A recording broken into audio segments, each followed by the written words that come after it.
God has not called us to be lazy. He has not called us to sit around and waste time. He ain't called us to sleep all. The pastor just said sleeping all night and sleeping all day. Then he said the devil will help you sleep all day. Yeah. I know all about that. This time I done woke up 3 o'clock in the afternoon and felt like I still ain't had enough sleep. No, not at all. So here David then slept and then laid around, and his people are out fighting, or out at war, they're out at battle. And now he sees this woman, and she's bathing herself, and she looked good to him. So now lust has burned within him. Yeah. See, there were some actions that took place. See, the devil knows just how to set you up. It say first he arose, then he walked out, then he looked and he saw the woman. Yeah. And when he saw the woman, immediately lust came in. It said, David sent and inquired after the woman, and one said, is not this Bathsheba, the daughter of Eliam, the wife of Uriah the Hittite? So David knew exactly who this woman was, but yet that still did not deter him. It said, and David sent messengers, and he took her, and she came in unto him, and he lay with her. For she was purified from her uncleanness, and she returned unto her house. I didn't understand why that was put in there, but what that meant, she had just come off of her monthly flow and was just now finishing being purified from that. So and I believe that the Spirit of the Lord put that in there to let you know she wasn't pregnant. Now I didn't been in the world before, and I know if she come to me and say that it didn't happen, it didn't come on, then I got something to worry about. Because if you pregnant, the flow ain't coming. So that means I believe it was put it in there to show you now the baby was David's. It was his. He did what he did, and that was the result of it. It belonged to him. That was specific. It say, and the woman conceived. So we know it's his. And he sent and told David. She told David and said, I am with child. Now you can ask yourself, what does this have to do with me? What it is, it's a warning that we must take heed to. Because I believe none of us is a better man than David. No. There's none more noble, none more gifted, none more humble than David, but yet David fell into sin. There's 4 things that we have to look at. First of it is the tragic cause of this sin. The first sin that we see here is the sin of idleness. God didn't call us to sit idle and not do nothing. No, he said that we must occupy till he comes. No, he wants us to be occupied serving him in the work of the Lord. It say it was a time when kings went to war. The harvest was over and the battle has begun. If you are a man of God, God never intends for us to get out of that harvest or get out of that battlefield. We're either to be in the harvest working, or we either to be down on our knees in battle, in war for the Lord. But this is where David went wrong, because he was sitting idle. And when you're sitting idle, this ain't in the Bible. Folks say the idle mind is the devil's workshop. No, if you sitting and ain't doing nothing, the devil gonna find you something to do. Oh, for sure. You sit long enough and you gonna be done something you wasn't supposed to do. Amen. No, absolutely. And it could even be a sin of omission. You know, I didn't commit no sin, but I knew to do good and I didn't do good, so that in itself is sin. I knew I should have prayed, I knew I should have witnessed, I knew I should have read, knew I should have studied, so now I have omitted to do so. And him that knoweth to do good and don't do good, to him it is sin. Preach, boy. So David wasn't necessarily doing nothing wrong, but sitting idle, he was failing to do something right. All right now. So that first sin was a sin of omission. It was a sin of idleness. And it came to me, or maybe I heard it said, if you're doing what you ought to do, then you won't be doing what you ought not to do. Amen. You ain't gonna do them both at the same. Either you're doing what you ought to do, and if you're doing what you ought to do, you ain't gonna do what you ain't supposed to do. Amen. And it really is that simple. Do what you're supposed to do, and you ain't gonna mess up and do what you ought not to do. So David really should have been at war with his men, but rather he was laying in bed. He was laying in bed. When he should have been out making sure that there was killing, he was in the bed chilling. That came to me this morning. I had to make sure I said that because it rhymed and sound good. In the bed till evening time. The sun is setting. Jesus said we got to work while it is day. But he done laid up and now he getting up, feeling all right about himself, good and rested. I can't imagine what he did the night before if he slept all day long. But here we find David in bed. There's a time for rest, and then there's a time to get up and work. Yeah, there is a legitimate time set aside for you to get your rest. But after you've rested, it says in Proverbs 24, it says, yet a little sleep and a little slumber, a little folding of the hands, so shall poverty come as one that travaileth, and thy want as an armed man. That's what it says. You sleep too much, and you're going to become spiritually impoverished. You waste too much time, you will become spiritually impoverished, meaning I ain't got the spiritual strength that I need and that I should have because I've wasted my time away. I have said idle. That's Proverbs. Proverbs 24. I didn't put down the verse, but if you read 24, you'll find it in there. And if we don't have anything to do, God didn't call us to sit around the house watching TV all day. Get up and do something. Clean the house, clean the car, serve somebody, do something. Now that I'm not working in the daytime, I try to volunteer as much as possible. And not just because I want to put myself out there and become known by people in different agencies, but it feels good to serve somebody else. Sometimes I don't always feel like going, but when I get up and do something and go and work with people and do things, there is a fulfillment that comes in that within itself. That is what God has called us to do. If God has freed you up, if you are a retiree or God has just given you time, you got to use that time for Him. That's the only reason He gave you that time anyway. If you got extra time on your hands, that time has been given to serve God. He wants us to be occupied. And if we're not occupied working for Him, you're really headed for trouble. Well, David was not in the war. He was not occupied in the work of the Lord. And the devil created opportunity for him to sin. We're supposed to occupy until he comes. So there was the sin of idleness that caused David to fall. And then there was a sin of carelessness. He had become careless in the work, careless in serving God. This warrior king has now taken off his armor. Well, we're supposed to have on the helmet of salvation, breastplate of righteousness, loins girt about with truth. We're supposed to have their feet shod with the gospel of peace. That's what we're supposed to keep our armor on. We're supposed to put it on daily. But when you take off your armor, you have invited the devil to come in and find you something to do. And that's what he'll do. So we're supposed to endure hardness as a good soldier.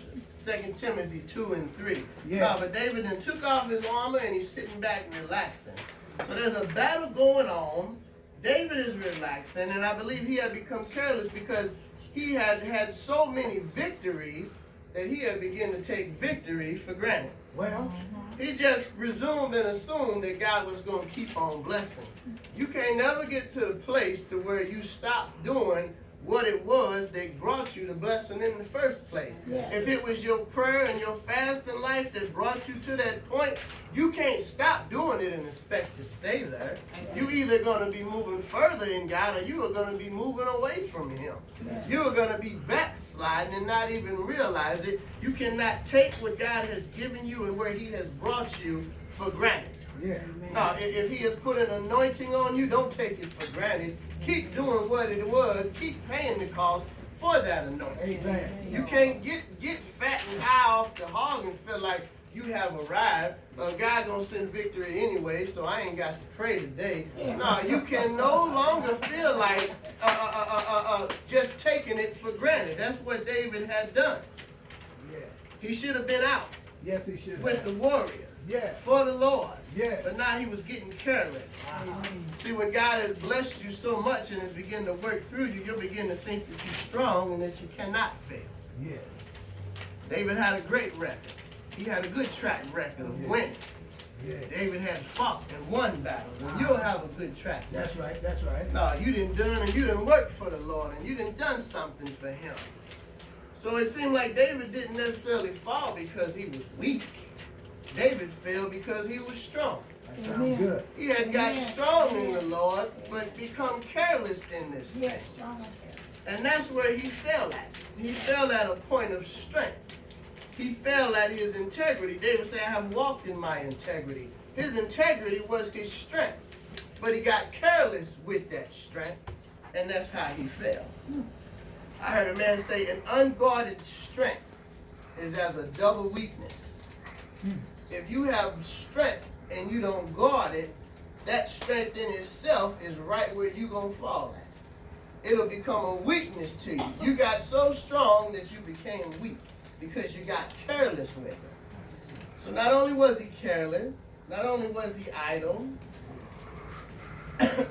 he had gotten to a place, to a point of strength, and he did not respect what God had given him. I see. You can even look at Simon Peter did the same thing. I agree with that. Peter's greatest strength was his courage. Peter wasn't scared. He pulled out the sword, cut the man's ear off. Peter would fight. Peter would say what needed to be said, do what needed to be done. That's why I believe God could use that boldness of Peter. Yeah. But before that boldness and strength could be used, God had to break Peter. Yeah. There's nice, good, strong, young stallion horses. But you can't do nothing with the strength of that horse until that horse has been broken. Right. But no matter how strong and brave Peter was, Peter said, I'll go with you to the point of death. Yeah, he said. But it was at that very part, it was at the courage where he failed at. He got scared by a little old woman and he cursed and denied Jesus. Bible says to guard your heart, keep your heart with all diligence. You have to protect what God has given you. You have to guard the wisdom God has given you. Amen. You got to guard the position and the strength that God has given you in him, or else you will lose it, because the devil is ever going to be trying to wear away at you. So you can't get so comfortable in your place in the Lord that you stop doing what you was doing. You got to guard it with all diligence. Yes. He had got idle. He had got carelessness. But not only this, it was also a sin of impulse, of impulsiveness. I was reading in Proverbs about how the woman, how she flattered a young man with her eyes and with her lips, and how he would just go on impulse. Yeah. He'd see it and he'd see it and he'd just go right after it. Is impulse sin? Yeah, impulse is the third sin. Oh. So it's idleness and carelessness, and then it was impulsiveness. I believe when David got up, he didn't plan to sin that day. He hadn't planned it out and decided he was just going to go and commit adultery that day. No, David got up just like any other day. That wasn't his plan. But he walked out on the rooftop, and there she was. He saw her, and a lust began to burn in him. And by impulse, he just went right on into sin. See, he was not guarding that strength and integrity that he had. So therefore, when the devil presented it to him, he just impulsively went right into it. Now, this isn't mine, but I'm going to use it because it's real, because it's true. Sin is a combination of things so many times. And that combination is an undetected weakness, an unexpected opportunity, compounded by an unprotected life. So first, you got a weakness in you that's unexpected, something that you didn't expect, something that or you hadn't detected in you. And the devil is going to create opportunity for that weakness. And those two together, with an unprotected life, you're going to go right into sin. Right. Prayer is what keeps your life protected. Staying close to the Lord is what keeps that level and place of protection. But the devil is always going to create a chance and a place and a time, and he'll set it all up just right. They say the right place at the right time. You'll be in the wrong place at the right time. And the devil knows what he's trying. The devil is shrewd in what he does. He devises, and he has devices in what he does. He don't just offhandedly present something to you. The devil knows exactly what he's doing. No, the devil on his job. You might think the devil, no, he don't do no bad job at what he do. The devil do well at what he do. No, it's us that's just slipping on our jobs. The devil right on it. Don't let him outwork you. That's right. The devil outworking you. No, he doing what he the devil. So he doing what he's supposed to do. But I'm a child of God, so I need to do what I'm supposed to do. And I got God and Jesus and all of heaven behind me to make sure as long as I'm doing what I'm supposed to do, he gonna do the rest. You ain't got to worry about the devil. Let him go ahead and do his work. As long as I do what I'm supposed to do, God's going to bless the rest. God's going to keep me the rest of the way. It was an impulsive sin is what it was. Don't ever feel like you can't fall into it. Right now, with you today, there's 3 people that's sitting in your chair. There's 3 people that's with me. It's the person that you are right now. The person that you could be for God. I don't believe none of us is who we could be. If we would sell out 100%, then there ain't none of us who we could be in God. So you can have as much as him as you want. Now, if you want more, he'll give you more. Now, he'll make space and capacity in you. The more you empty in yourself, the more he will fill you up. And that can go on until the day you die.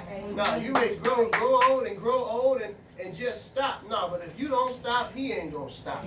You don't stop putting away, he won't stop putting it in you. And the third person is that evil person that you could become. So you are who you are right now. And you are also who you could become, and then you are the one that could become just as evil if you take your eyes off the Lord. Talking good. I believe David never would have dreamed he'd done something like that. No. I believe if you'd have asked him, he'd have said, no, absolutely not.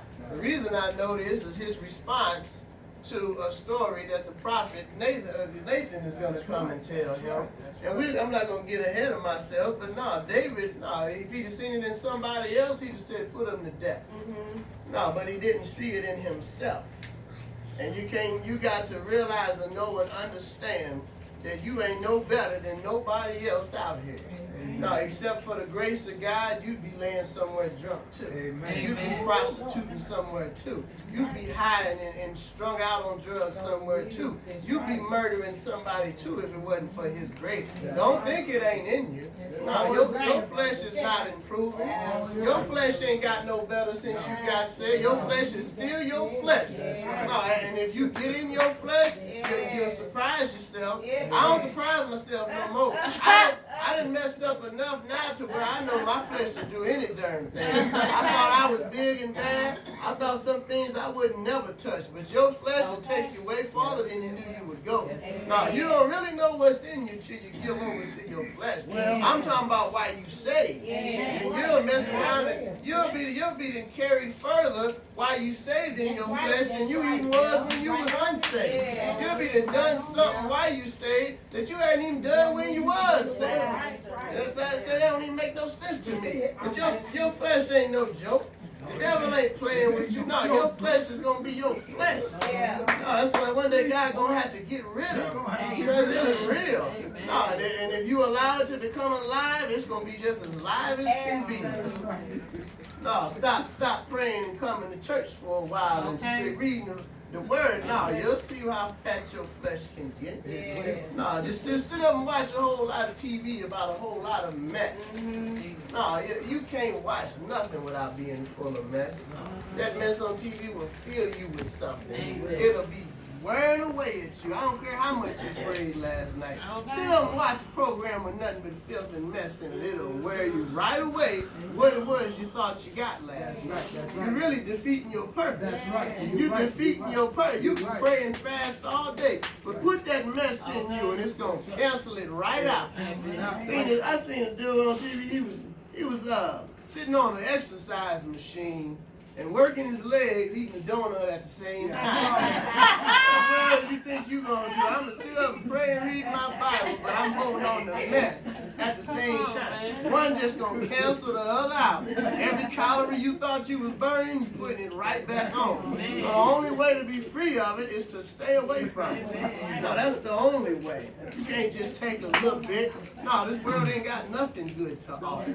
No, because it's the whole system of the world is ran by the devil. devil. That's Even right. when you thought you was, said, well, it's a PG movie. No, it's messing PG That's movie. right. No, they always got these homosexual undertones. Yeah. And I just turn, I can't stand that That's mess. right. And I'm trying to raise men in my house. That's These right. old Exactly. punks on TV. And no, I tell them that ain't no man. No, they ain't got nothing good to offer you. No, but David had got full off the victories of the Lord. Never thought he'd do what he done, but what he did, he just started to coast. What he did, he just started to coast in the Lord. He just put it on cruise control and he just sat back and chilled. No, he wasn't watching like he should have been watching. He wasn't warned like he should have been warned, and that's where he messed up. See, he didn't even realize how cold his heart had gotten. We won't even know how much we done cooled off in the Lord, sitting back and relaxing.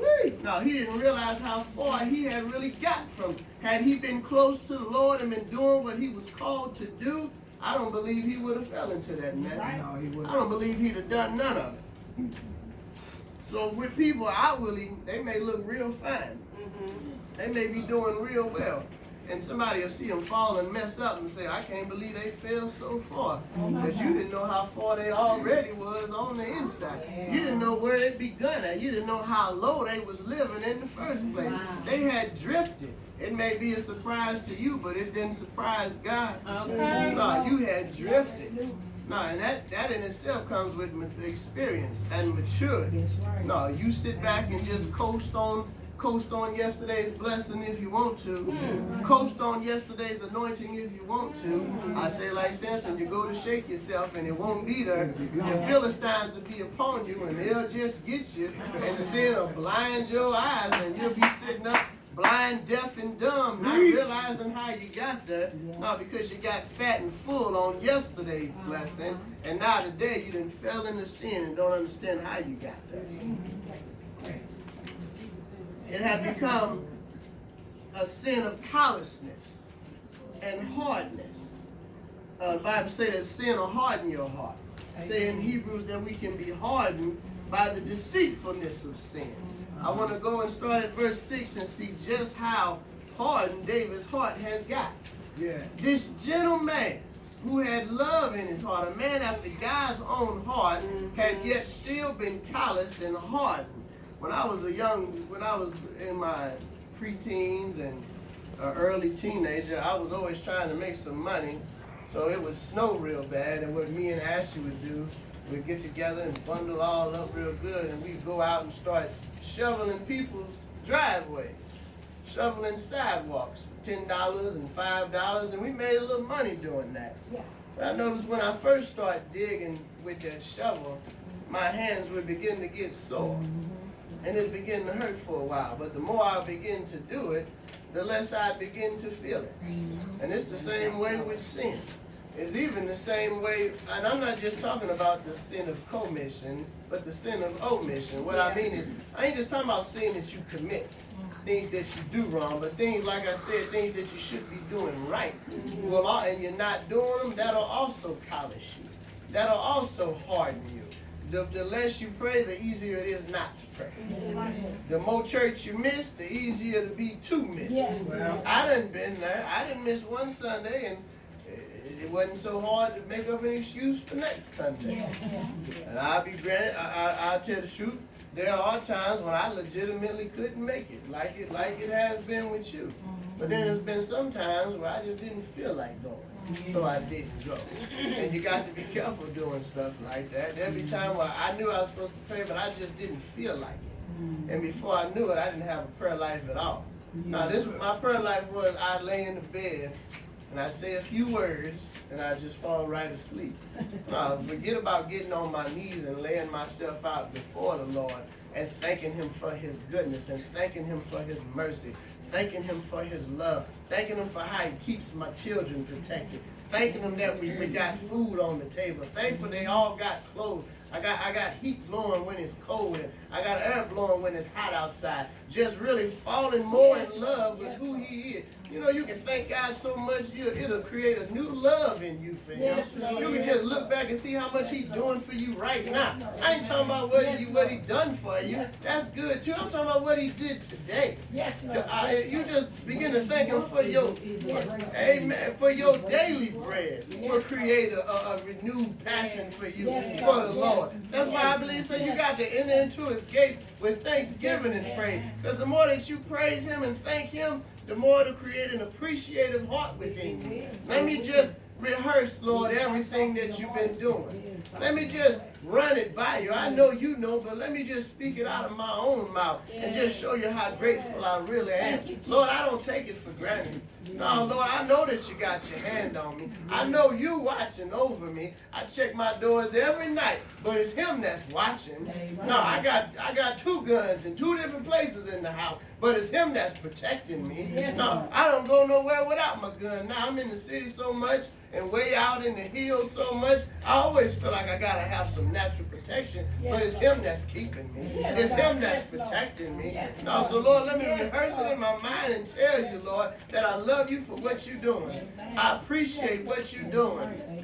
No, I felt the prayer this morning, and I feel the prayer most when folks begin thanking God for his goodness.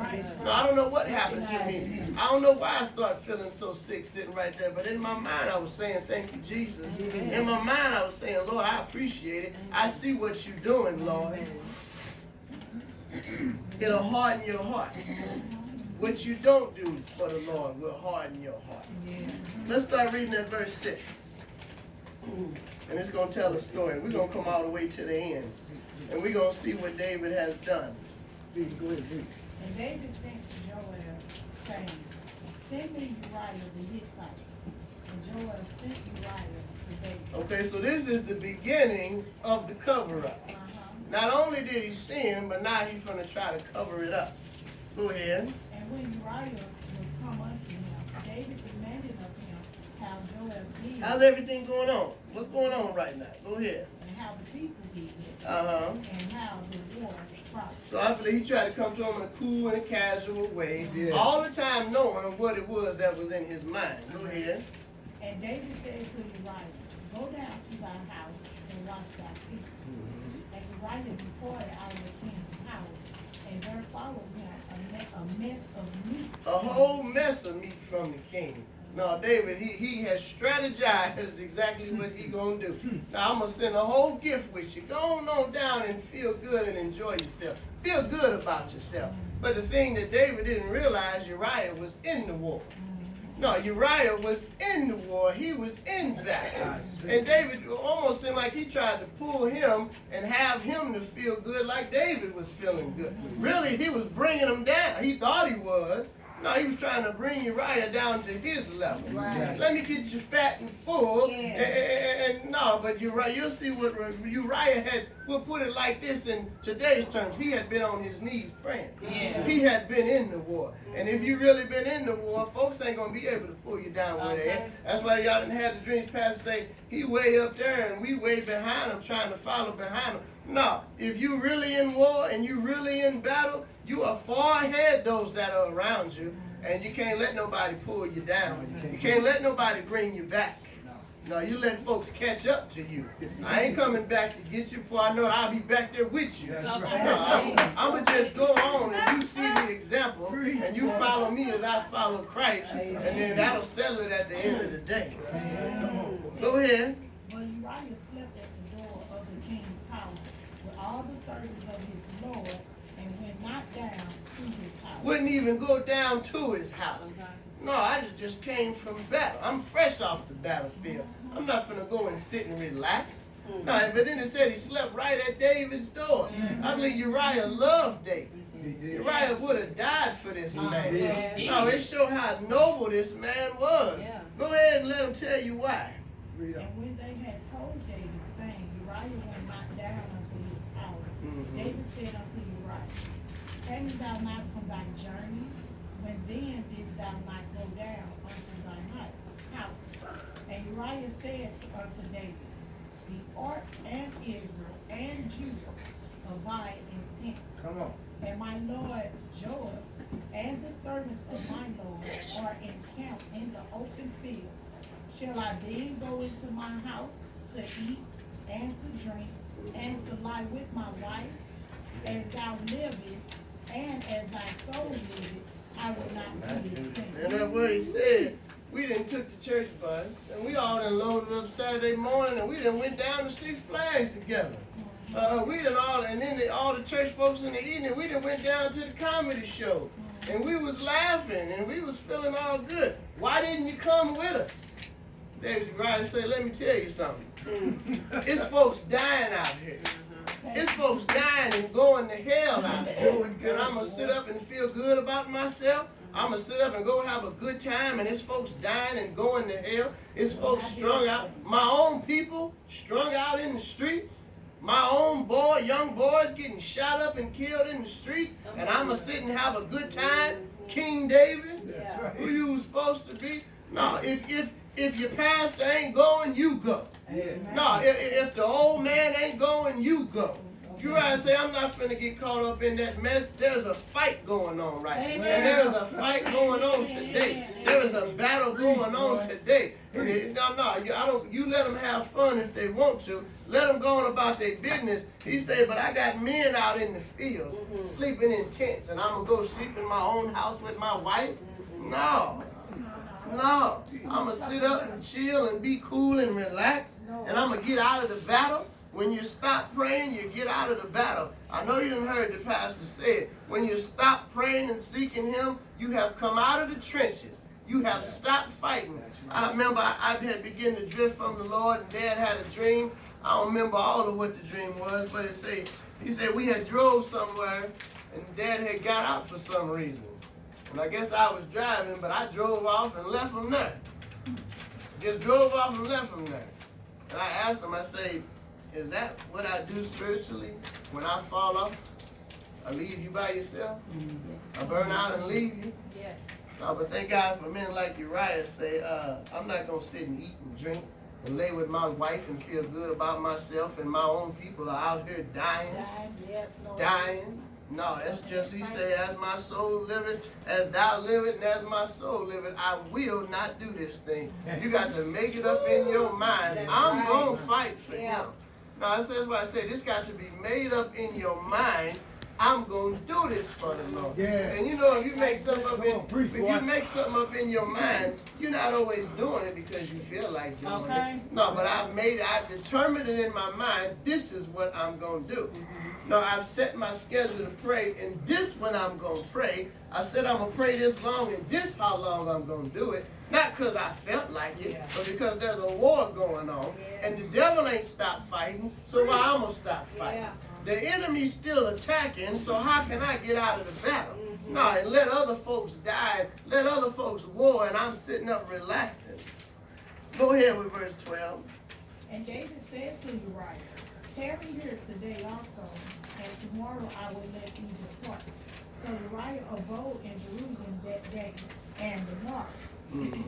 And when David had called him, he did eat and drink before him, and he made him drunk. And at even he went out to lie on his bed with the servants of his